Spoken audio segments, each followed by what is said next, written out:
Did you get the opportunity to debrief captives? Yeah, that was a main role. Talk us through that. So if you did say what we call it a helicopter assault job, using the commander that is planning the job would actually have to factor in empty spaces, because especially in Afghanistan, when you're working at those altitudes, weight in the helicopter is very efficient because of the lift capacities. Yeah. So he'd have to go, right, if we're going out after this bloke and we don't have a photo of him, we may have to, take 1 or 2 or 3. So you've got to factor those empty seats in. And so people can't go on that job. So you land on the compound, you might be 5, 6, 7 military age males. Then you're doing tactical questioning. You know, who are you? What are you doing here? And you have to identify either who the guy is or who are the likely, probable, and then take them back to the detention facility and then conduct further interviews to try to identify who the guy is. And you've got 4 days, 96 hours. And how would you approach interviews? What was your tactic? So depending on, and the beauty for me is because I built the pack up, I was really had a lot of fidelity on who we were going after. So you'd be in the interview room and you're still trying to rely on the shock of capture. So they'd be blindfolded and have goggles on. And you'd be sitting pretty close to them. And I would take the goggles off, I'd say, I'm going to ask you some questions. I'm going to know if you're lying. And then you're just asking interrogatives, who are you? Why were you at the village? Why were you carrying a weapon? And just letting them try to, are they being deceptive? Are they telling the truth? Have they confessed? Are they trying to shift the blame? And then, if you might have 3 or 4 guys that you took off target, so then you interview the rest of them. Play them off it, correct. Yeah. Well, not so much play them off, but because you're looking for what else you don't know. So we might have gone there looking for the bomb maker, and we may have the commander as well. We don't know. So if you play them off in that hierarchy, they'll just shut down because they don't want to illuminate the boss. But if you catch them up, I don't know who that. So 3 of them are going, I've never seen that guy before. Hang on. Yeah, you use it, like call it a litmus test. You can tell whether they're lying. But I like that term, shock of capture. And I'd often, I learned that during my career, it was trained to me, and I'd try to pass this on. Sometimes the best time to get a confession out of someone is when they're under arrest right at the time, because they're rattled. And you give them time to breathe and pull back, and they start thinking about it, and then they'll shut down. So I would imagine the shock of capture over there would be fairly heavy for them to be picked up from their village and taken away. Yeah. And because of the bearded devil kind of reputation that the Australian Special Forces, they were in some ways, especially the senior Talibs, they were happy that they were captured. Yep. And so you could you go right, and sometimes I would play dumb, and even though I know he's lying to me, I would make him believe that I'm gullible. Yeah. And then I like it. I love that. I love the psychology of the interview room or the interrogation room. And, and just a simple, because they're essentially just in a white room, no windows and no drawings or anything. Just with the changing of clothes, you have the ability to manipulate time and space. Yeah. So I could literally ask questions, and then leave. And then come back in 10 minutes with a ball cap and a jacket on, going, how was dinner? Man, what? You were just here? Oh, yeah, yesterday. And let's take up where we're going. And so just that simple, or we let Fred go. Yeah. What? Oh, well, he's not, he's not the guy we're after, or whatever. He'd be questioning. Because they're, unlike a normal jail or like a civilian jail where they're all in together, they're isolated the whole time. So they don't have a chance to get together in an exercise yard or corroborate. Because they're always isolated, self-preservation kicks in. Yeah.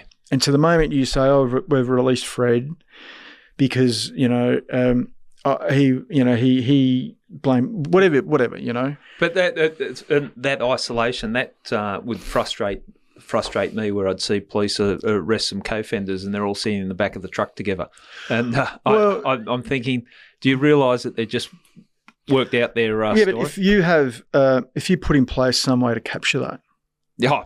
So that's been done. Yeah. So there were times when we would put them together for that exact reason, just to sit there and watch their body language. Because if you put them together and you because we had military police guards standing there, and you're seeing just and we're trained exceptionally well of monitoring behavioural symptoms analysis, they will naturally try to protect the boss, even if they kind of, and they're not going to turn their back on him. And if you understand the Pashtun culture. And something that clearly you took to the table every time you went into that room, you prepared yourself as best you could with an in-depth knowledge of the person you're speaking to, because knowledge is power in that interrogation room, isn't it? Yeah, and this is where a lot of people who conduct interviews, even with, what I was doing at Juvenile Justice, they speak too much.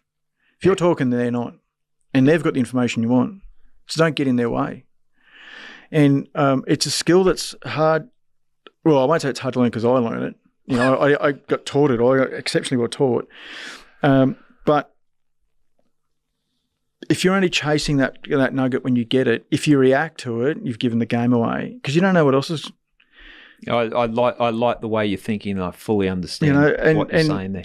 And even if you let them go down the rabbit hole, if they give you what you want, don't stop them. Let them, because you never know. Like I said, and the amount of times that we got the follow-on operations on the next bit of information, like the one when I got Haji Hamdullah and Baluchi, I was in an interview room with him an hour later, and he gave up the location of a meeting the next day with 2 other insurgent commanders.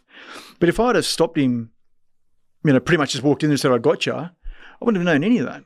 Yeah. But even though I knew I got him, I played on his vanity because he'd gotten away with it for so much.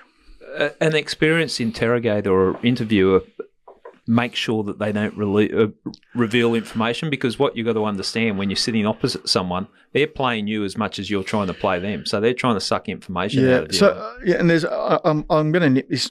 So the difference between an interview and an interrogation is, in an interview, you both have equal amount of power because you're both having a conversation. And in an interrogation, it's a one-way thing. You've got the power. Yeah. Yeah. I say when this starts, when this finishes. So it's not about torture or anything. It's purely the circumstance of the conversation. Yeah. And it's more confrontational. So it's more, in your world, I put it to you that you did steal it. That's an interrogation because the other person has no power, has no ability to sway the conversation. It's a closed conversation, this is, you're guilty, which I've never been a fan of because you lose so many. And when I was working with law enforcement in the terrorism space, it used to frustrate the shit out of me because they've lost all their leverage. If you're giving up, or you're having a conversation with someone and they feel... Now, the other thing is, it's all pre-planned. So it's not, you come up with a game plan. I'm going to have a conversation with this person. I'm going to allow them to believe that at times they're leading the conversation. I'll answer some of their questions to allow them to get cocky or to get comfortable enough because especially a lot of terrorism leaders and stuff are narcissists. They're, especially like when I was learning this in Iraq when we were going after Ba'athists and stuff, they're elitists. So straight away, once they think they're smarter than you, they look down on you. It's their first mistake. Let them go. But if I shut that down, I've lost all that leverage. Whereas, and being a history buff, teach me, especially Arabs and Taliban, they want they want to educate you. Yeah, that's it. I love it. I love what you're saying, and I love the strategies that you're going into the room with, and it gives me confidence that someone going in there and you're thinking it, because I see people go in sometimes with a prepared interview or interrogation. It's just a list of questions that they rattle off, and I just shake my head in disbelief. The psychology in that room is that's where you win or lose by the psychology. Yeah, 100%. And those questions are usually. Did you go to the service station on Monday night? Yeah. How long? Did you have a night? Like, they're closed. It's yes or no. Closed questions, or sometimes I even hear it where the suspect gives an ambiguous question. They haven't even clarified it. It might have been Monday, but it could have been Tuesday. Which, when you're trying to build a brief, gives you jack shit. It gives you nothing. So you've got to listen to the answer. And then work out how you're going to use it. To start it, instead of writing down all your questions, it's simply, so walk me through your night on Monday night. Yeah. What do you mean? Well, okay, so where'd you have lunch? Oh, I was at home. Okay, well then, where'd you go from that? Let's do a timeline from lunchtime Monday to lunchtime Tuesday. Do you? I find if I've done a hard interview, I come out completely exhausted. Drained emotionally, because you open yourself up emotionally. You know how you said, sometimes I let them think they got a little bit over me. You're playing you're hyper alert to everything that's going on in that room, and it drains you. In an Afghan context, my I'll say record, but was conducting 7 interviews in a night. From we did it's called a castnet operation where we detained 31 guys. Yep. From a village. There just shouldn't have been that many dudes there. And so because we're all on the clock, 96 hours, you've got to get all that screening out of the way. So I finished maybe 2 a.m, and then you've got to write a report for each of those. And that's got to be back, by 7, so the exploitation team can go through their pocket litter. So what do they have on them? Where they were, so they'll have a map saying this person was detained here. And then they look at those reports to match, were the information they provided match the environmental, because we also debrief the assaulters. Yep. So they do a post-operation, AAR, after action review, and in that they'll say, I was cleaning this room and there was a guy in there, so we detained him, and he is detainee 002.